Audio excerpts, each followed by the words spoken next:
The big topic, House GOP leadership yesterday evening revealing their Obamacare replacement plan. And when this was revealed yesterday, there were a whole lot of opinions on the Twitterverse and on social media. My next guest wrote an opinion piece for Forbes.com. It's a great piece. Ryan Ellis joining me right now. Ryan Ellis, a senior advisor for tax policy for the Conservative Reform and Network, also a contributor at Forbes. And the headline of his piece, Obamacare repeal bill abolishes tax hikes, expands HSAs, creates new health insurance tax credit. Ryan, thanks for joining us today on the show. Appreciate it. Great to be on. Let's talk about the House plan. Already you have critics who are out saying that this is Obamacare light, that this is not a conservative plan. When I read your piece last night, you didn't agree with that point of view. It seems that you think this is a pretty conservative plan that the House has put forward. Yeah, well, I mean, let's before we get into the details, let's just take a look at the top 30,000 feet here. This is a plan that will cut taxes by trillions of dollars. It will cut spending by trillions of dollars. By definition, at that point, you're dealing within the realm of a conservative plan. You can like it or not like it. You can agree or disagree on details. But you really can't argue that it's not conservative. I've worked in the conservative movement my entire political career for 20 years, going back to college Republicans. And last time I checked, if you had a bill that cut spending and cut taxes by trillions of dollars, it was conservatives having a family disagreement. It wasn't whether it was a conservative bill or not.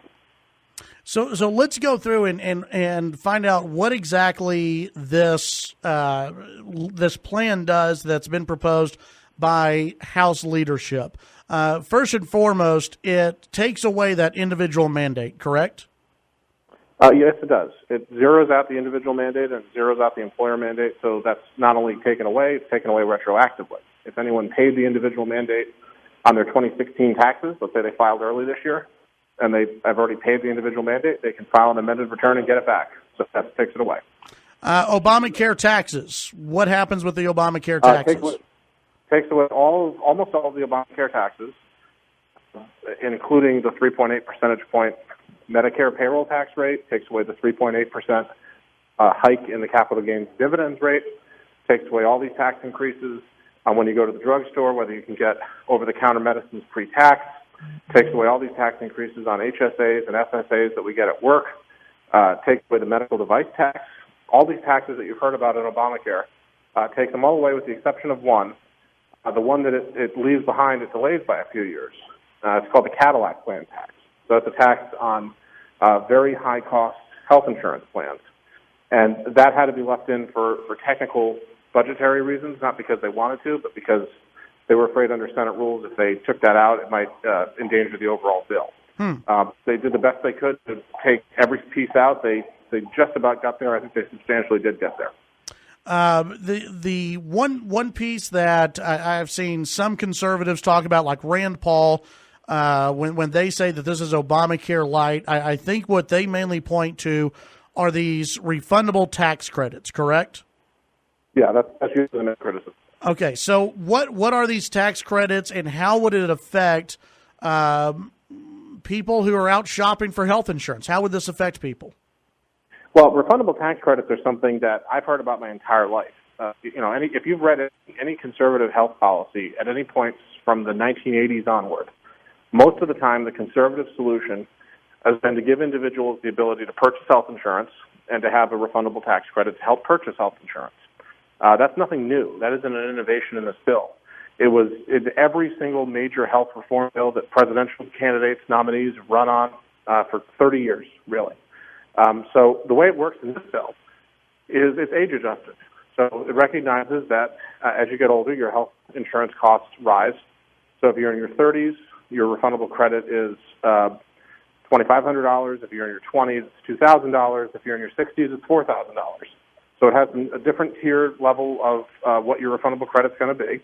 And for a family, you add up people in your family, and it can get to as high as $14,000 for a family. If they add up all their family members, and it adds up to that. You then go and take that, and when you purchase health insurance as an individual, that is applied directly to your premiums every month. Lowers your premiums in real time starting the first month. So again, this only applies, though, to people who are on the individual market. Most people receive their health insurance from their employer. That doesn't affect them at all. And then a large number of people receive their health care from Medicare or Medicaid. It doesn't affect them at all. So what we're really talking about are those individuals who do not get health insurance from their employer and do not get health insurance from the government and have no other way to get any tax-advantaged health insurance at all. And that's why I've been a part of Republican and conservative health plans for 30 years, because that population is the only one that doesn't get any sort of tax advantage to purchase health insurance today. When it comes to, and one of the other criticisms that I heard about this, that I've seen at least on social media from some conservatives and even from some members of the left is when you compare it to Obamacare for those who are older, for those who are 60 plus, 65 years old plus, in Obamacare, you could only it was capped at a 3 times the for a premium, 3 times the premium as someone who is younger. For this bill, it would be 5 times that cost. From what you've seen so far in this and what others have said, does this price out the elderly? Well, conservatives are against price controls. The last time I checked, we were against the government setting artificial price controls on what things cost. And the reality is that it costs more to insure someone who's older and probably other health-related problems because of their age than it does someone who's younger. It actually costs about a little under 5 times as much to insure someone in their 60s than it does to insure someone in their 20s. What Obamacare did was it said, despite the fact that it actually costs 5 times more, we're only going to let you charge 3 times more. Well, that isn't free. What that does is the insurance company has to make up all that money by charging the person in their 20s much more because they have to make the same amount of money between the two people. So the person in their 20s artificially pays too much, and the person in their 60s, let's say, artificially pays too little. Well, that's not costless either, because then what happens is the people in their 20s don't sign up. So you have these healthy people not signing up for health insurance. What that does is it creates a death spiral. That's why price controls are a bad idea. Price controls distort markets, and they end up making it worse for everybody. A much better solution is to let the actual cost of health insurance be used. And the actual cost of health insurance is that it costs about 5 times more for an older person to get health insurance than it does for a young person to get health insurance. Now, if you're allowed to set the prices properly, more younger people will sign up. That means more healthy people in the pool paying insurance premiums every month. It means premium costs come down for everybody, including the older person. In addition, the older person, if they're on the individual market, they're going to get a bigger tax credit to purchase health insurance than our younger person does. Somebody in their 60s gets a $4,000 per person credit. Somebody in their 20s only gets a $2,000 per person credit. So there's lots of ways that this is just restoring a free market to this. And what's going to happen is we're going to have a market that works again. We're going to have premiums that don't spiral out of control. And we're going to have a market where people can actually buy quality, affordable health insurance for their family without having to take out a second mortgage on their house, which is what they have to do today. Visiting with Ryan Ellis, and I've got a few more questions for you on this. And this is a big piece of legislation. There are a lot of moving parts, and who knows what this thing will look like at the end between the House and the Senate and reconciliation and everything else. But when you look at catastrophic plans, is that involved in this? In HSAs, I know you wrote about this last night, that HSAs are greatly expanded. Can you expand on that for us and what that may mean to folks? Sure. Health savings accounts are one of the crown jewel achievements of healthcare that conservatives have done over the last 15 or 20 years. And they're great because they allow you to save pre-tax for your health insurance needs now and into the future. They're not use it or lose it accounts. They're use it or keep it accounts. So you can grow and expand over time, just like an IRA. So HSAs are great. If you're a family, you can put in up to about $6,700 a year today. That number is going to double under this plan. You'll be able to save nearly $14,000 as a family, and tax-deductibly, totally tax-free, in a health savings account under this plan. So that's a fantastic addition to this. Also, if you are purchasing an insurance plan with one of the tax credits we discussed, and the tax credit is sufficient to pay 100% of the premium cost, the extra amount of tax credit is a deposit right into your HSA. So that's extra dollars for you and for your family that you get to keep, and that's great. So over time, I think what we're going to see is more people will have HSA-qualified health insurance plans, where most of the routine medical costs throughout the year you pay for out of your HSA. And anything catastrophic like a childbirth or a hospitalization or anything like that, that's what the insurance is for. That's the way HSAs work. You pay for the regular doctor visits, the lab fees, prescription drugs, those sort of things that are routine costs to you. You pay out of the HSA. More catastrophic costs to you, you pay for with the insurance. And that's a much more rational form of health care because people paying their own money are going to be doing a much better job of shopping around and getting a much better deal for themselves than if they think some third-party insurance company is paying for it from the first dollar. So this bill moves people more toward a health savings account model. That's a very healthy thing. It's the way we buy everything else in our life. We don't look for an insurance company to pay for our iPhone. Right. We don't look for an insurance company to pay for, every time we want a new car. We pay for those things out of pocket. But when you have a catastrophic event like a car accident, that's what you need car insurance for. Same thing with health care. The routine day-to-day doctor visit type health care experiences we have, there's no reason we shouldn't be using our own dollars, our own HSAs to pay for that. And then if there's a hospitalization or something very traumatic, obviously, then that's what health insurance can be used for. This bill still covers those with pre-existing conditions. There are many in the insurance market that would say, if we still cover people with pre-existing conditions, the price will not come down substantially. How do we get the price down substantially on premiums if those with pre-existing conditions are still going to be covered? Well, there's two answers to that. The first is that this bill has certain limitations. It's using what's called reconciliation protection, which the good news on that is you don't need to get 60 votes in the Senate to pass it. You only need 51 votes in the Senate to pass it.